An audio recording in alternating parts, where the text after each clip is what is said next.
திருப்பதி வந்து ஒரு வராக கஷேத்திரமோ, அதுபோல ஸ்ரீவில்லிபுத்தூரும் ஒரு வராக கஷேத்திரம். அங்க வந்து சுவாமி தன்னுடைய ரிஷிபுங்கவர்கள்லாம் வேண்டுகோள் வைத்ததற்கிணங்க அங்க அவதாரம் பண்ணியிருக்கிறார். அங்க யுகயுகமா இருக்கிறார். எப்ப வந்தார் அப்படின்னு யாருக்கும் தெரியாது. அவ்வளவு காலமா அங்க இருக்கிறார். அதுக்கு பக்கத்துல செண்பகாரண்யம் அப்படின்னு ஒரு காடு இன்னைக்கும் இருக்குது. செண்பகத்தோப்பு அப்படின்னு சொல்லுவாங்க ஸ்ரீவில்லிபுத்தூர் பக்கத்துல. அது வந்து சாம்பல் அணில்கள் சரணாலயம், புலிகள் சரணாலயமாக்குறதுக்கான முயற்சியும் நடக்குது. அவ்வளவு பெரிய அடர் காடு. அங்க ஒரு அழகர், காட்டழகர் அங்க ரொம்ப பிரமாதமா இருப்பார். பக்கா சுத்தமான அடர் காடு.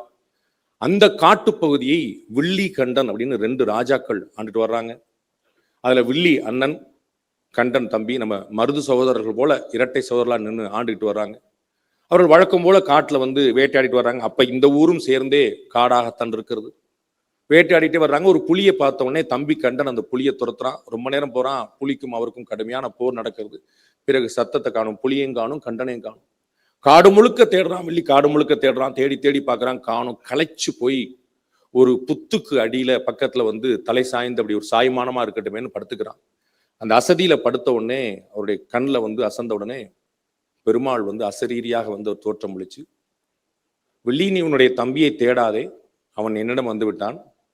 உனக்கு வேற ஒரு கடமை இருக்கிறது. நீ எந்த புத்தில் சாய்ந்திருக்கிறாயோ அந்த புத்துக்கு கீழே நான் படுத்து கொண்டிருக்கிறேன், பள்ளி கொண்டிருக்கிறேன்.